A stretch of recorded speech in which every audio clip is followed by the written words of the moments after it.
Yeah, I'll be talking a bit about ZBrush and how it is a part of our game development pipeline. I'll go over some of the features, some examples of stuff I made in ZBrush for game development, and at the end I'll do a little demo. Super excited to be here. It's my first time at IBC. Karan, he's gone. He he introduced me, of course, but I'll give a little background. So my name is Tobias. I'm a lead 3D artist in the games industry, and I have a big passion for stylized art. I grew up playing games like Diablo 2, World of Warcraft, that sort of stuff, and this also sparked my interest in stylized art. In the field of game development, I guess. After much contemplation, I decided to do studies in game art at the University of Arts in Utrecht, where I graduated 6 years ago, got my bachelor's there. And not short after that, I I applied at Little Chicken Game Company, which is a Dutch-based game company here in Amsterdam. We consist of 20-ish developers, and we've been around for around 20 years, maybe a bit more. I'm looking at Jonas, a bit more. And we've tried all sorts of things. So we started out as a serious game company, but 6 years ago, so right around the time I joined, we made the switch to entertainment games. And we've done basically mobile games, PC games. We did a title for PS4, VR for PS4. So we have a lot of experience in that regard. And that makes this team very dependable, and I really enjoy working there. So currently we're working on a new title, Moonlight Peaks. We have been developing it for the last 6 months, I would say. We finished our demo and we showcased it at Gamescom, I think 3 weeks ago, where it was received pretty positively. It was really fun to see all the people get their hands on and try it out for the first time. We also won the Best Indie Game Award, which is quite cool. I'll show a little clip here. Hope it works. Yeah. So it's 20 seconds, but it should give you a sort of impression of what the art style is like. It's very cutesy and wholesome, but it still has that hand-painted, sort of stylized, polished feel to it. And ZBrush has been pivotal in this regard, because basically all the assets you see have gone through some sort of high poly phase.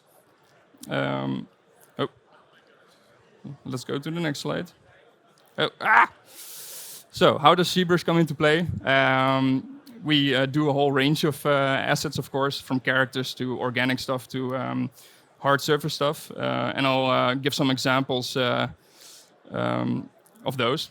So something like this, an organic asset, I guess, is very nice for ZBrush. ZBrush is sort of amazing for organic stuff, I guess, because you can set this up from scratch in ZBrush. You don't need to go into any other program. Something like this could easily be made from a sphere or something like that, which is nice because in game development we already use a ton of programs, and it's nice to just stay in one program. It's more efficient, and I just love ZBrush, so I want to work in it. This is, I guess, sort of a hard surface asset, which means it has hard surface. It has a lot of 90-degree angles, right? So something like this I would set up in a program other than ZBrush, with a bit more strict unit setup, I guess. It's just easier. But nonetheless, we push it through ZBrush in a sort of detailing phase. As you can see, the edges are very exaggerated, flattened, and it has like these nice little cut out grooves in the wood, and it's just nice to basically exaggerate the shapes a little bit in ZBrush to push them out. Also characters. This isn't for Moonlight Peaks. It's something I've been working on in my free time, but it's nice to showcase, I guess, because as you can see, the character consists of a ton of parts, and ZBrush has quite nice folder management. Didn't always, but it does now, which is nice to organize your subtools. Basically, what I do is I usually group it symmetrically or asymmetrically. Next to that, a character like this is also quite easy to set up in ZBrush, because you have a feature called Z-spheres. Um, which allows you to sort of draw out the skeleton. This is not that character, obviously, but a stick figure. But it showcases sort of that you can start out symmetrically and after that pose it and make an adaptive skin of it, which means it would just turn into a mesh where you can sculpt on. You can also use a post Z-sphere sort of rig, I would call it, to later down the road pose your character, which is what I've done here, basically. Cool. In game development, we also use tiling textures a lot. I recognize that a lot of it nowadays is done in Substance Designer because it's very non-destructive and you can iterate or change stuff around very quickly. But Substance Designer, I think, still doesn't really push to that sort of handcrafted feel you get when you do it by hand in ZBrush. So it's quite nice to know that you can also do it in ZBrush. Something like this is easily set up as a sort of startup file that you can later sculpt on. And just spend all your time in ZBrush sculpting on little bricks. We also have trim sheets. It's sort of in the same vein as tiling textures. It's just strips that sort of go horizontally. I have an example of what that means. You can use trim sheets around your game level, basically on all sort of angular surfaces, or basically 90-degree surfaces. In the first example here, this one, you can see it doesn't have a trim sheet applied if you look at the white sort of wall. And in the image next to it, it does have a trim sheet applied. And you can get this sculpted feel across your level very quickly, and you only have to make one trim sheet once and bash it around your level, basically. Cool. So, high poly stuff aside, that stuff doesn't work in a game engine. It's way too large. We need a low resolution mesh, a low poly mesh. And you can do this in several ways. Each 3D program has a way to do this. I prefer ZBrush, obviously. ZBrush has also a few ways to do it. You can Z-remesh it, which is an automated sort of feature ZBrush has. But it distributes topology fairly evenly over a surface. And I like to have more control than that. For example, if you think of animation, I would say that an arm here has less topology, and at the point where it would bend, I would want more topology, right? So I draw it by hand, and Z-spheres come into play here again, because Z-spheres allow you to edit its topology, which allows you to basically draw topology over the surface of your high poly sculpt. Sort of, go along the surface to finish your low poly assets. So you have your high poly sculpt, your low resolution sculpt mesh. What now needs to happen is you need to sort of transfer all this sculpted data to a normal map. And a normal map is a texture that sort of incorporates colors that tell a game engine how light should bounce off of a surface, right? Because we want that sculpted detail on our low resolution mesh. You bake it down in a program like Substance Designer. That would look like this. So this is a normal map, the purple one, with the low poly wireframe over it. And in a game engine, that would translate to something like this. It's a bit hard to see maybe on the screen, but you can still see the rivets and the sculpted detail in there. The only way you would tell this is a low poly mesh is if you look at the silhouette, where you can see the sort of the individual polygons. And next to that is an image of the asset basically done, textured, and without VFX and without animation. But this is how you would deliver it in a game engine. Yep. I also use brushes in ZBrush, not the standard ones, a couple of them. I have this brush set of a guy named Michael Vincente. He's a guy who worked for Blizzard. Very awesome brush set. It's free. You can find it on Gumroad. The link is there. So take a screenshot or watch it back later. But I highly recommend them. I don't use all of them. I don't like to rely much on the sort of the very unique pebble ones, but the high polish ones and the smoothing ones are very nice. The Orbs Crack, these are really great for sort of quickly doing lines and stuff. I also cycle between materials in ZBrush a lot. Again, not the standard ones. I have a few that I really like because they sort of exaggerate the details you get more, which sort of gives me an idea of what the normal map will look like. A normal map is always sort of 10% less of what your sculpt looks like. So I like these a lot. The most left ones I use for the organic stuff, and the most right ones, sorry, this is left. Left ones I use for hard surface stuff, but I cycle between them to get an idea. All right, so live demo time. I will try to sort of sculpt the pumpkin asset, but in a little bit of a different way. I haven't tried this standing up yet, so bear with me a little bit. Whee. Cool, so for something like that pumpkin, I would start out with a sphere. And I tried to find a tool that sort of shows my hotkeys, but I couldn't find one. So I use hotkeys for brushes. I don't want to go into this panel all the time, right? That would be a bit tedious. So I will go over the brushes, but I won't go over the hotkeys because that's just. I would turn up Dynamesh. Dynamesh is a feature in ZBrush that's quite nice. It's sort of like subdividing, but not entirely. It's live, as in you can start out with a low resolution, like this.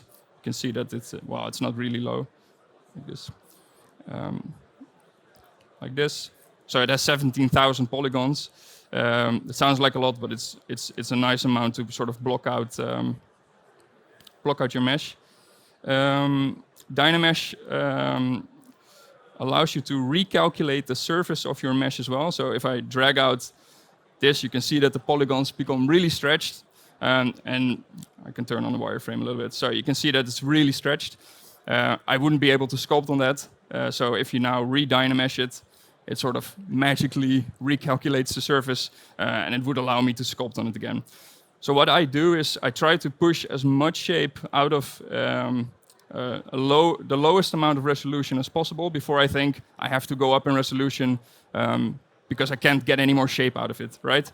So for a pumpkin like that, I decided that it has 8 sides. So I turn on symmetry, which is X, but I turned on radial, that's here. Radial means you can sort of toggle the amount of brushes. It's here, so it's now like 20 or something. But I want 8. Standing up sculpting is pretty hard. Okay.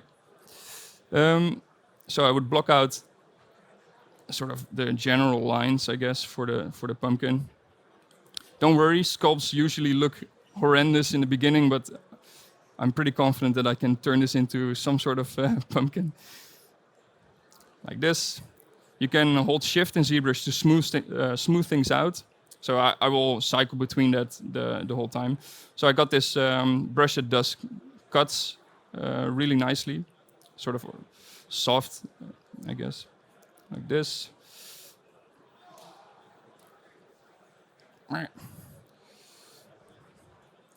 I will push this up a little bit, like this, and push this in a little bit, like that. Oh, that's a bit too much. And I use the hotkey for the move brush, which is basically just moving your asset or moving your topology. So I'll push this in a little bit, like that. Dynamesh it. I will grab one of the brushes from the guy I was talking about. And if you hold Alt in ZBrush, so it would cut into it right now. But if you hold Alt, it does the opposite. It would push out. I'll turn the intensity down a little bit. And I'll go across these.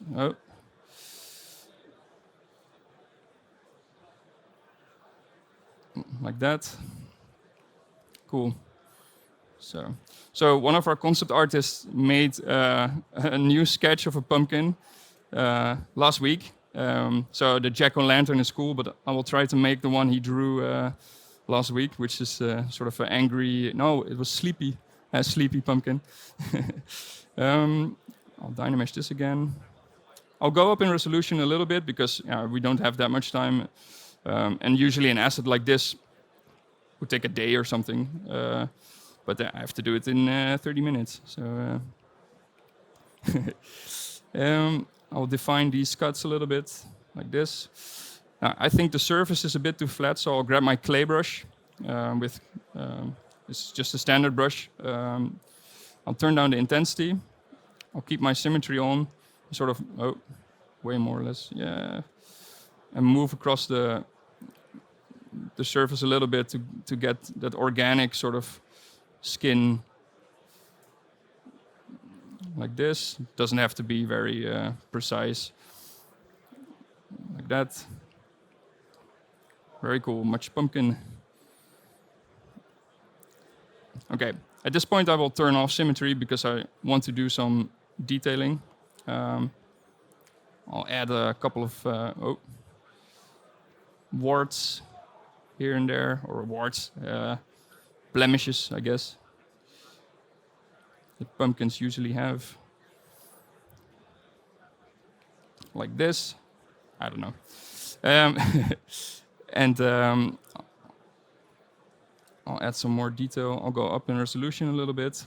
You can, so Dynamesh has this slider, and each time I want to go up in resolution, I can just move it up a little bit.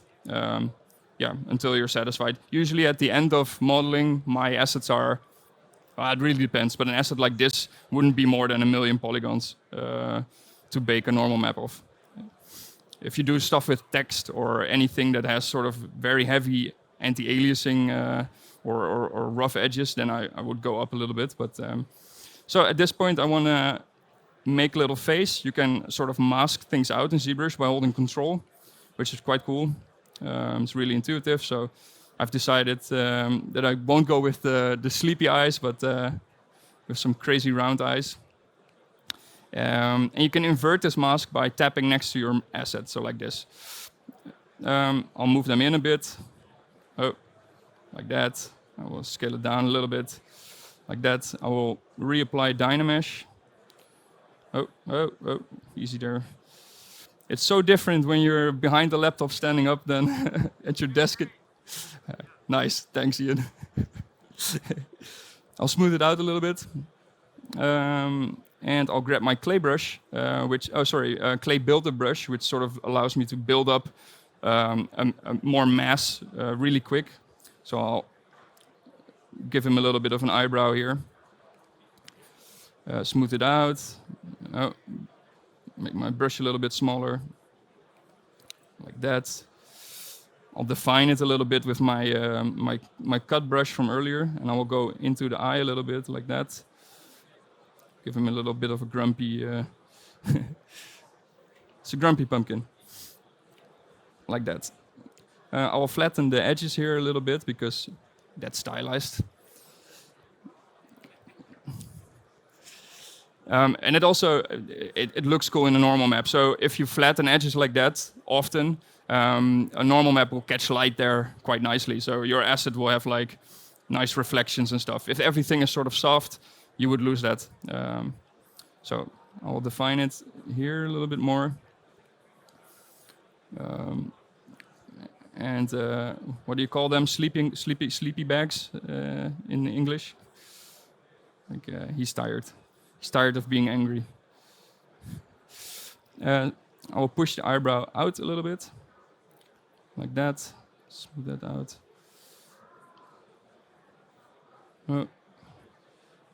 Like that. Now, same for this eye.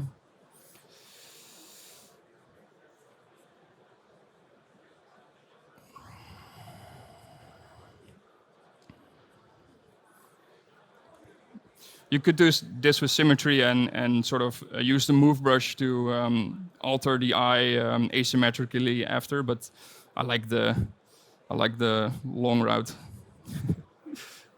and do it by hand. Like that, sleepy bags. Cool. So angry eyes, but no mouth yet. And if I remember the concept correctly, he had sort of a moon-shaped. No, not moon. Like well, I don't know what this shape is.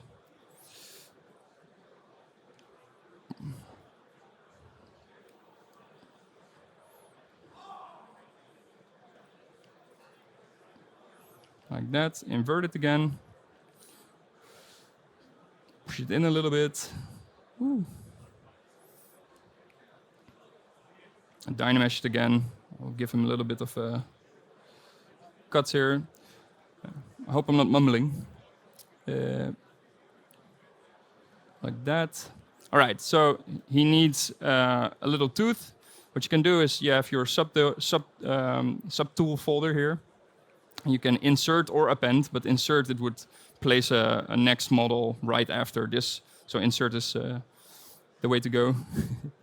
And just push in a cube. Scale it a little bit.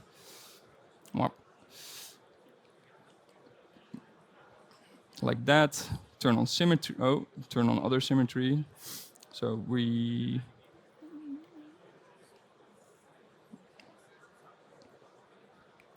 like that. Smooth it a little bit. Like that.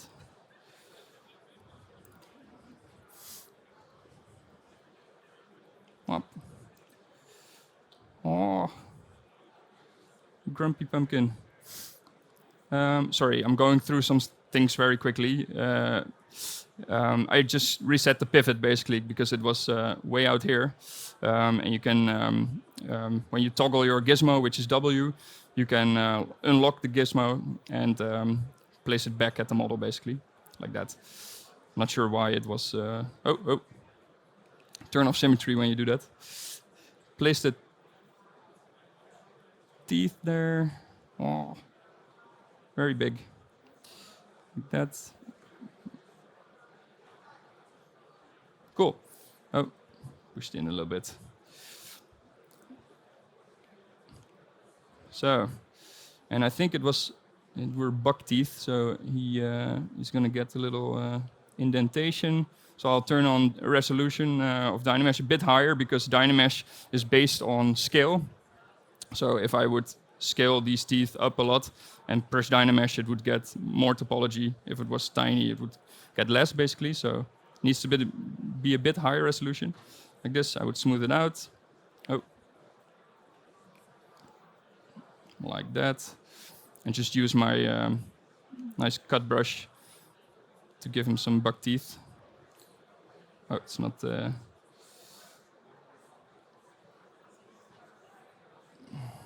Cool. I also want to go over Z-spheres a little bit to create the little thing twig on his head. Can do it with just a cube, but I want to show you how Z-spheres work. So you can insert a Z-sphere. It's just in the regular tab. And you can move it up. So right now I can just draw, sorry. Important. You can just draw a skeleton with it, like this, and just drag them out. You can also insert Z-spheres like this, move them around. You can select the armatures and move the whole thing around, basically. So I can scale this down a bit. Push it in his head. Push this down, push this down. Cool, I want a bit of a nick in there. This is way too... Cool. It's a bit of a big twig, but I can make an adaptive skin now, which means I can make it a mesh that I can sculpt on. So I go in here. I don't want... Well, maybe I do. You can increase the density like that and decrease it as well. I'm not sure why ZBrush thinks putting it on 2 was handy, because when I do retopology, it usually sets the skin I make also to 2, and obviously I want my drawn polygons the way they are. But yeah, just be sure to put it to 1. The Dynamesh preview you can also put to 0.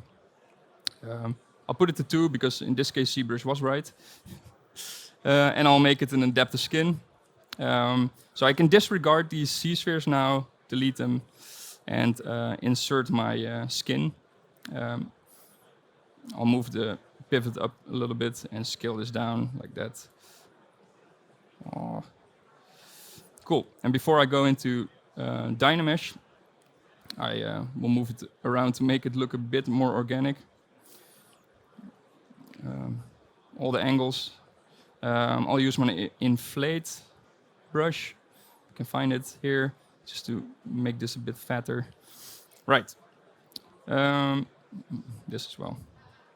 So I'll turn on Dynamesh again on this one. Smooth it out. Flatten it off with the flatten brush. Also follow the lines a little bit, like this. Move it, move it. Excuse me, sorry. Like that. I'll move the resolution up a little bit more. Oh, like this. Smooth it again.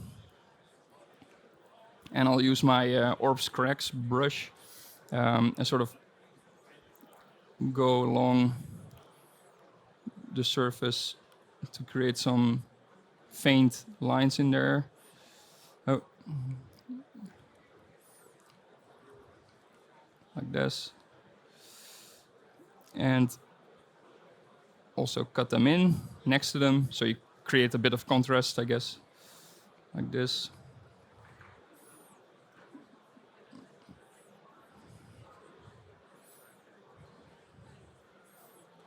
Smooth it out. Like this, like this, like this. Cool. Oh, I think he also had a little bit of this going on. Bit of a base to the stem. Right. Dynamesh it again, smooth it out.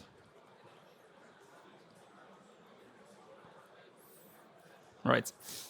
All right. So this would be a high poly I could make an asset of. So what are the next steps? Retopology. It's a quite tedious job, but it's also sort of zen, I guess. So if I want to do retopology on this base face, I guess, I would start out with another Z-sphere, which I would insert like this. Right. Computer. I'll put the adapter skin back to 1, this back to 0, and then I'll give it another material, because the lines of retopology, when you do it, are orange, and it's quite hard to see on a bright matcap or material. So I'll choose the matcap pearl, which is quite nice. I'll turn down the color a little bit. Oh, like this.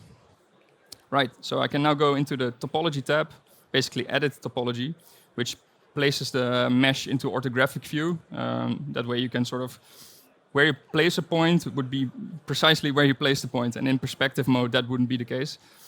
It's in order to sort of lower the mistakes you can make.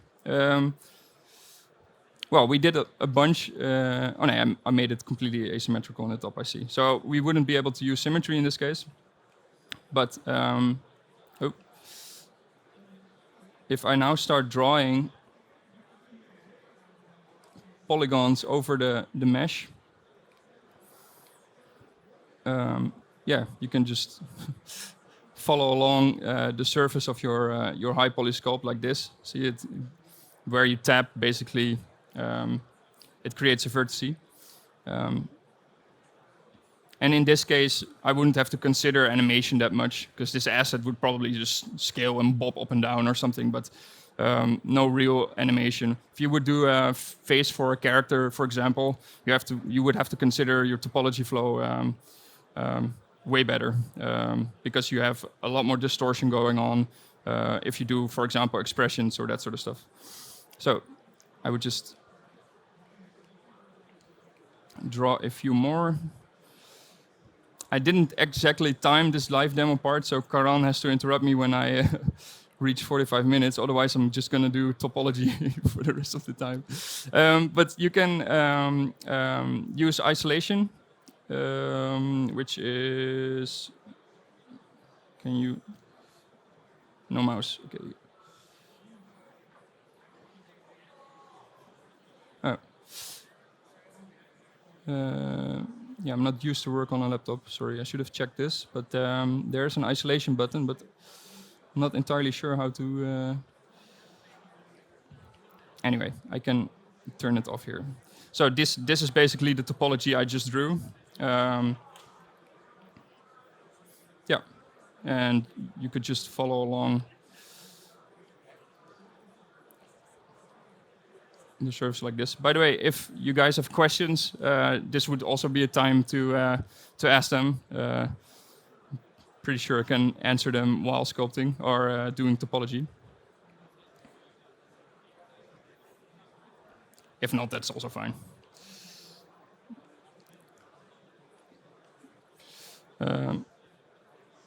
Yeah.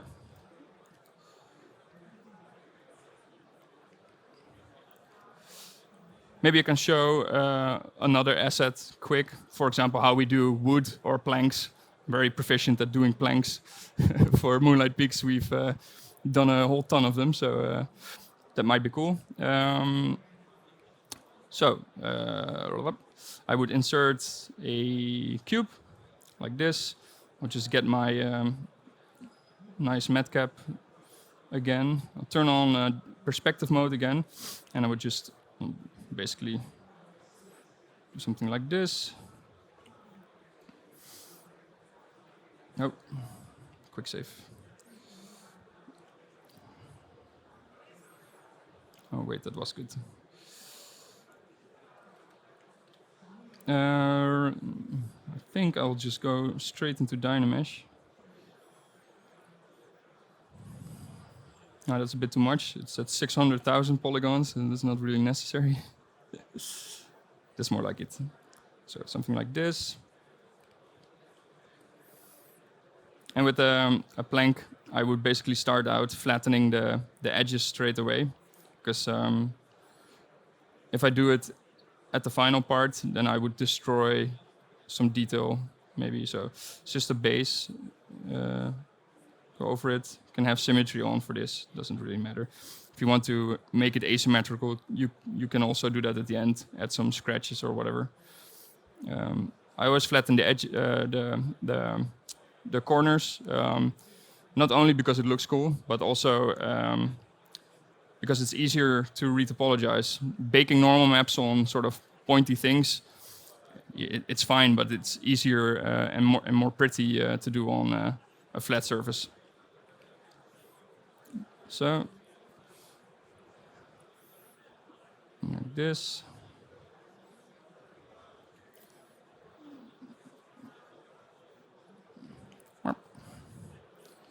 Cool, I'll grab another flatten brush. This one sort of really flattens it.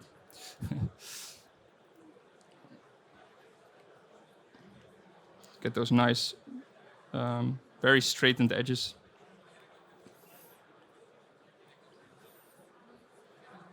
Like that. Oh, same on this side.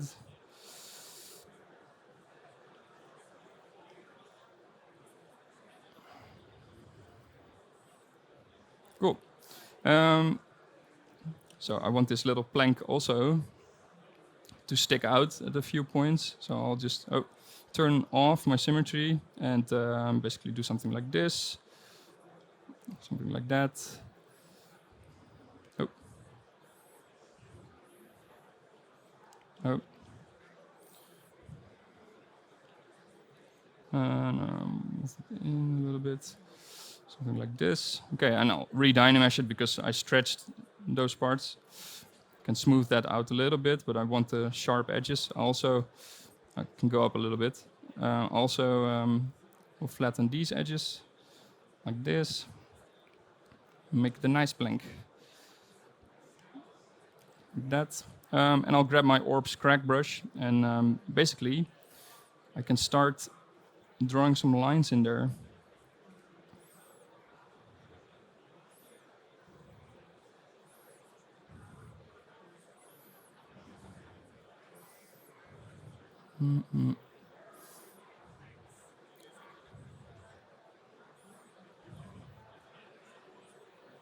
Oh.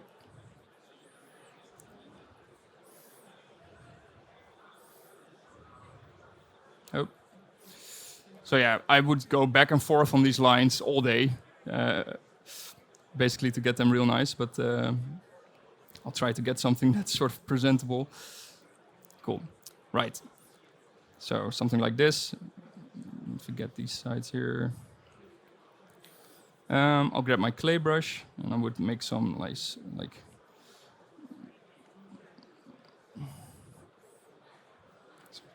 details in there.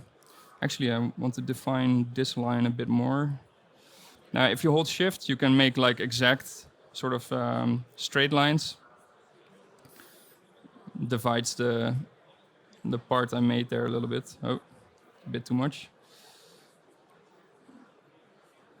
Cool. Like this. And I'll also use the clay brush again to make some like indentations here. Like that.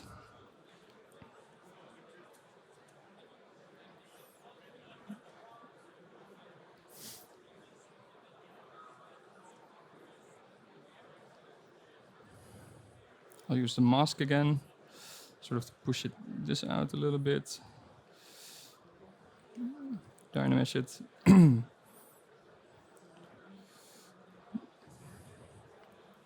I'll grab a finer brush. So these were sort of, very sort of fat lines, I guess. And this finer brush, I can sort of quickly do some tinier, finer lines that you would see on planks.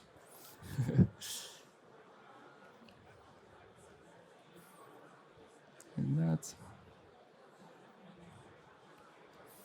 Cool. So that's a plank. Yeah, and read topology for this, I think I wouldn't even do that in ZBrush. I would just scale some cubes in a program like Blender or Cinema 4D, even doesn't really matter. Yeah, I'm not sure how we are on time, but I can finish up the pumpkin a little bit more. We can add some leaves to it, maybe. Whoa.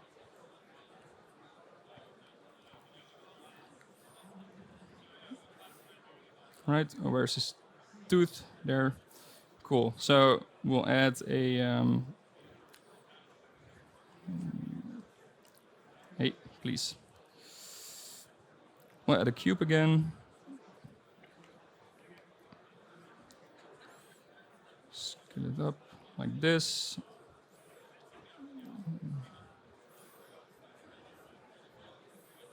Turn on the other symmetry on the Z-axis.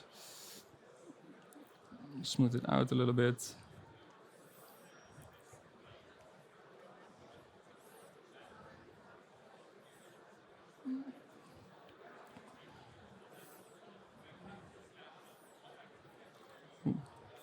And we'll use Dynamesh again.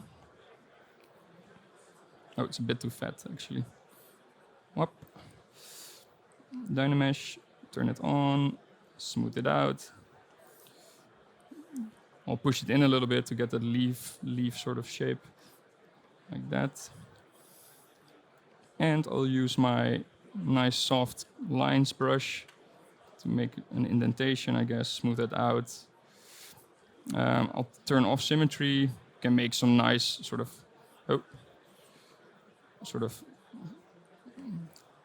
imperfections.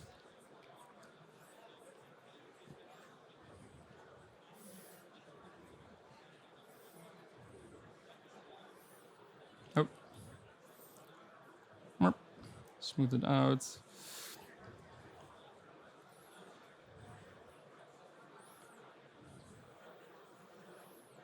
Like that. Cool. And you can just, I guess, duplicate something like this. And move it around the model.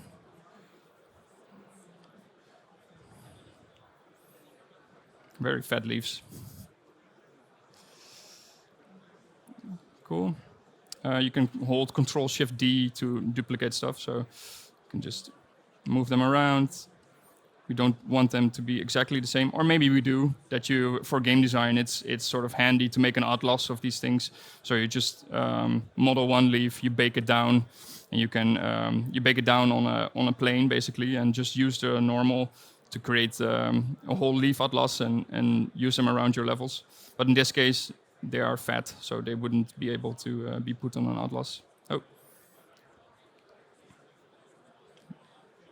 like that.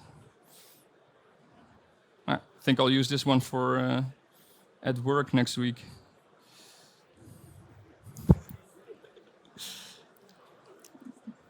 Might need a little bit of a touch-up.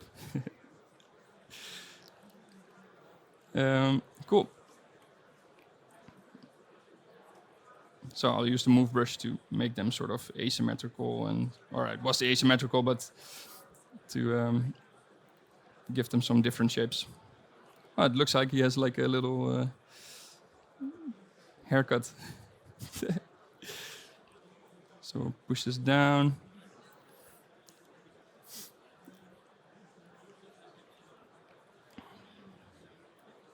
Maybe add some detail under this, because you could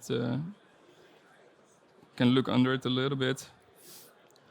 I don't know, maybe it would be able to be seen in cinematics or something. Like Moonlight Peaks is a top-down game, so it's isometric. So all assets are basically created like from this viewpoint, which means you can also disregard any detail that's sort of below that, unless it's used in a cinematic or something.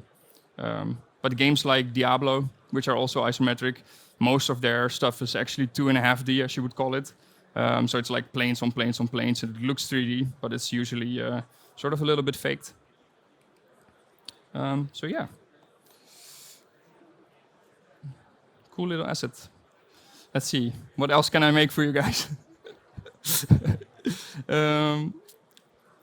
I didn't really count on it going this quick, but let's see.